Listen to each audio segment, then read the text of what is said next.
Howdy, and welcome to a new video. Today we are going to be discussing... can I help you? Who, me? No, man, I'm good. What's up? Alright, anyway, like I was saying, today in Skyrim we will be discussing... Okay, dude, seriously, why are you standing there? I can't focus. Nothing, man. Just you do you, alright, dude? I'm just chilling. Okay, dude, okay, seriously. Fine. We will be discussing... You know what? Howdy. For real this time. Today we will be discussing... No, not you. No, I'm not there yet. No. No one knows you exist. You either. Yeah. Welcome to my second video over Oblivion. Well, wait, you didn't see the first one? Well, I mean, that probably makes sense considering I never uploaded it. That's right, I completely wrote, recorded, arranged, and did everything for an Oblivion review video. Then after countless hours of work, I looked at it and was like, hey, you know what? This sucks. I mean, it wasn't a horrible video, but I felt like I was just echoing the thoughts of countless other video retrospectives out there. So I decided to do something a little more fun, I guess. So welcome to something a little more fun. Hopefully. It better be. Before we get started, let's go over a few notes, like I do in every one of my videos.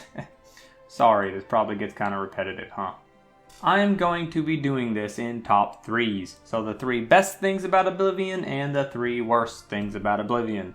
We are also going to be doing this in turns. So starting off with one of the best things in Oblivion, then followed by worst, then followed by best, so on and so forth until we reach the end. Also, these are purely my opinion. So if you love something I hate or hate something I love, that's fine, dude.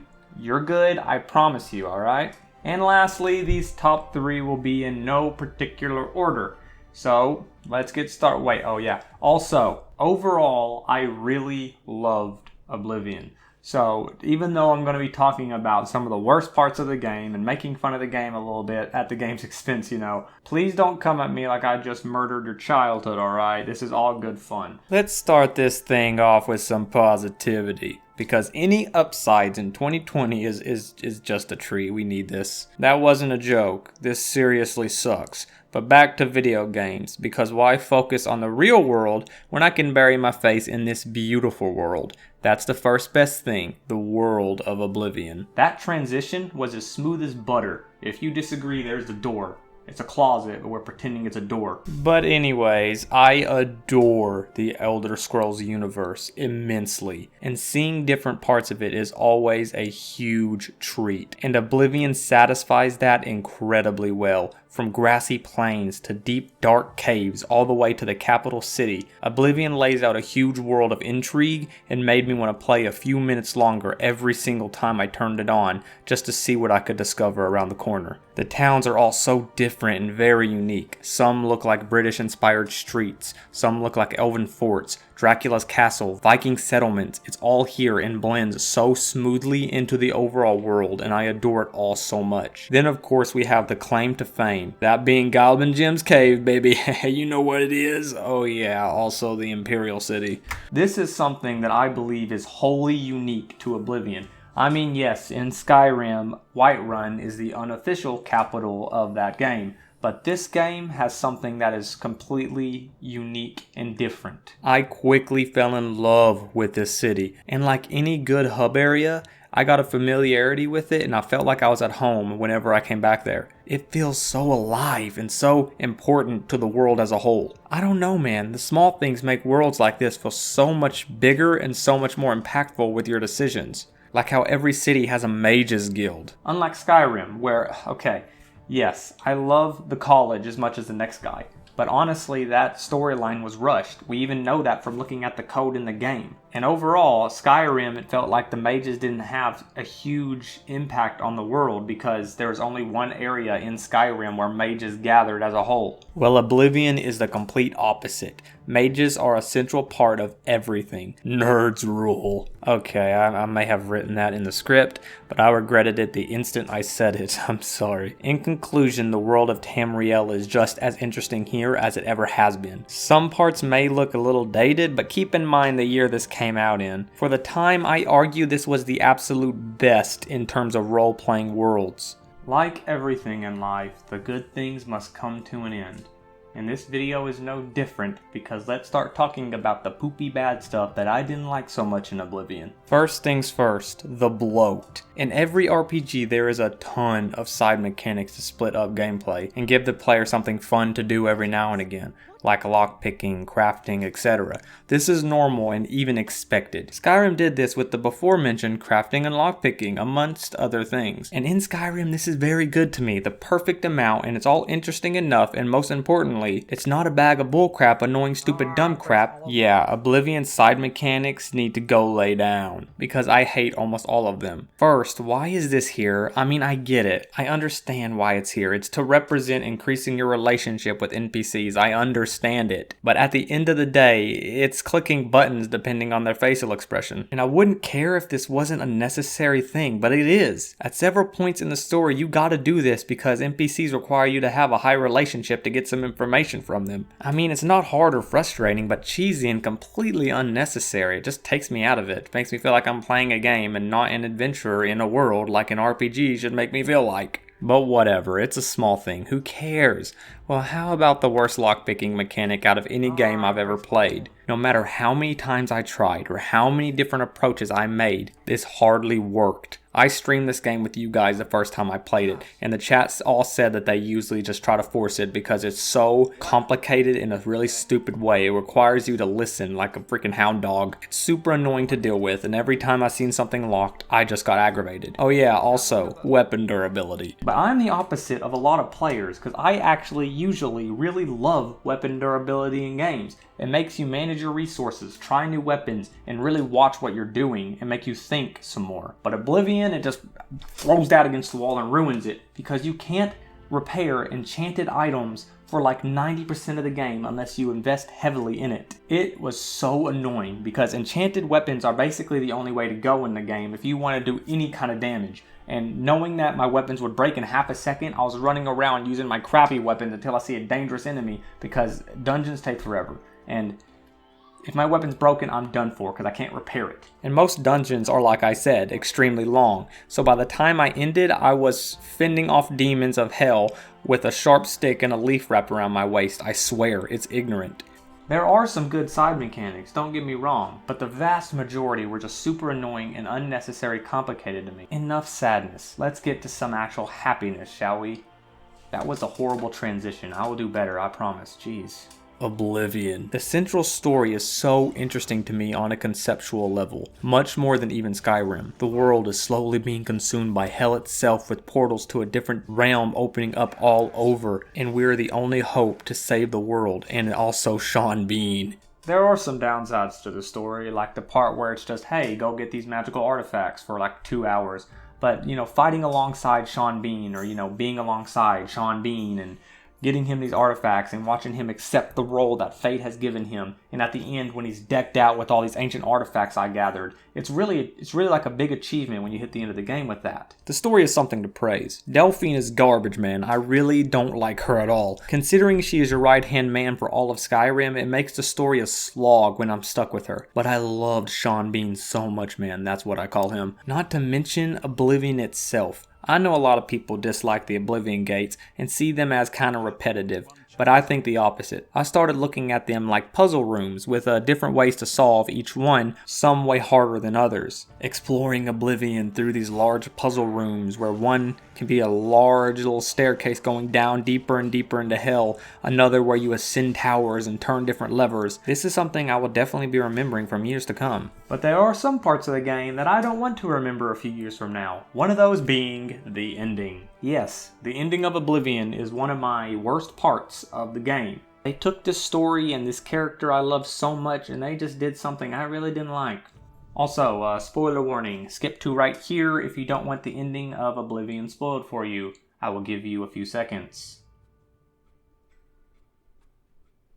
We good? Dope. Let's do this. I hated the final boss with every fiber of my being. It's literally a joke in every way possible. Seriously, here is the footage, complete footage of me killing him from the start of the fight to the end. You came for the...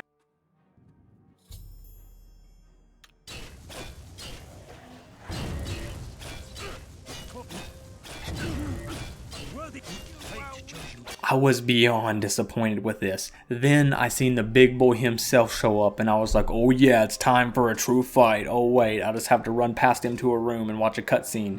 And Sean Bean dies! Look, I get it. They wanted to have a heroic sacrifice. The hero kills himself to save the world for the greater good. And he did go out in a blaze of glory, turning into a dragon and biting this demon scum's neck and breaking it. It's awesome, dude. I loved seeing this awesome cutscene. But the worst part is, I just seen the awesome cutscene. I couldn't participate in it.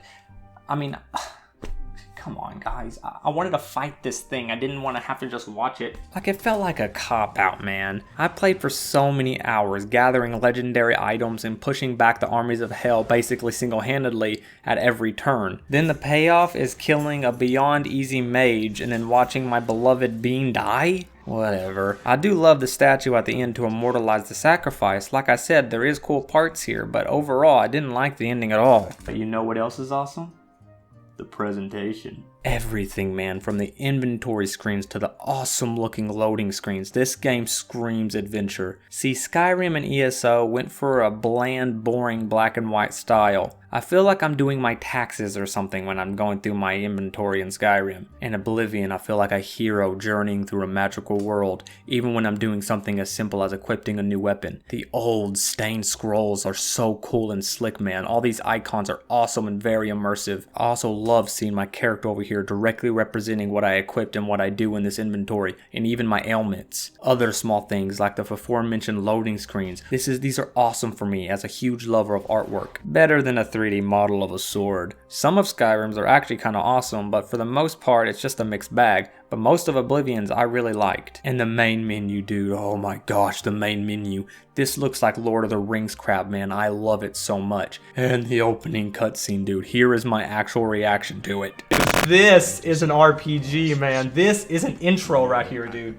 This is what we want for intros, dude. Yes. Presentation goes such a long way with an RPG, and Oblivion is one of my favorites of all time in this regard. Now it's time for my last downside, and this one is more of a mixed bag. There's things I liked in it, but overall I would say it's more of a downside for me, something I didn't really enjoy in the game. That being the combat. I know, don't hate me, okay? Let me explain. Oblivion's combat does a lot right, don't get me wrong. I'm going to start off with the stuff I liked. I love how a lot of fights unfolded. Being in the middle of 3 or 4 enemies and weaving around them, throwing out spells and landing really meaningful super hits, it is really satisfying. I loved using enchanted items because they really feel like enchanted items compared to the other games. They make such a huge difference, it's ridiculous. I also loved the class system. I do also love the way Skyrim handled it, but this is a more straightforward approach where you can make your own class, and I really loved it. It really makes it different than Skyrim in terms of how you build your character. And leveling up only when you sleep is also a very interesting way to make you return home and go through your chests that you have in your house. I also love doing this quite a lot. Now let's move on to the bad stuff.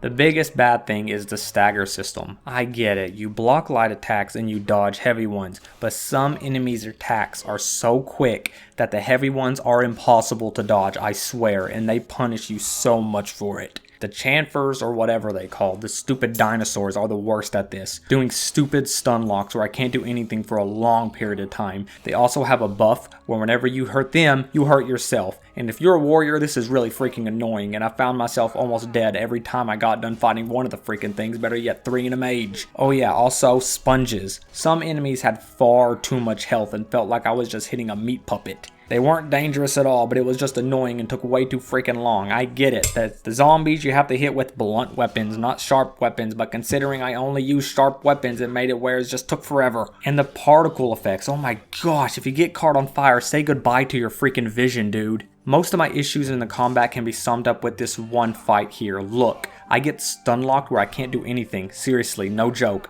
I can't block, I can't walk, hit, move, I'm just stuck here. Also, I'm on fire, so it looks like I just got freaking flashbang. This is dumb, man. It's unfair sometimes. Also, potions are so far in between that it feels like whenever I find one, I found just a freaking holy grail. Oh yeah, also, some enemies can only be hurt with magic. So if you are not a mage, and as you remember how magic items can only be repaired by a blacksmith if you aren't good enough. So if your magical weapon is broken and you aren't a mage, you're stuck hitting this enemy with the hilt of your weapon, I swear. This is the worst in the middle of a dungeon when I don't want to have to venture all the way back to town just so I can kill one freaking ghost. Like I said, there is still good here. But when I'm venturing the land, looking at the beautiful sights to see, talking to the NPCs, accepting really fun quests, I'm loving it so much. But then I turn the corner, see two chamfers running to me, and I roll my eyes, and I just ugh. But in the end, I do recommend Oblivion. I really loved it. If you haven't played it and you enjoyed Skyrim like I do, I recommend you go back and you play it. It's really fun, honestly. Just expect a dated experience with some flaws here and there that can get pretty annoying. But overall, if you love the world of Tamriel, Oblivion is definitely something worth your time. So anyways, no please play! Ignore everything he said. Oblivion is a perfect game. There is nothing wrong with it. Please enjoy my next vid. What, you getting up, huh? You big man? You gonna try to do something? Okay, this is the dumbest skit I've ever done. Anyway, thanks guys. See ya.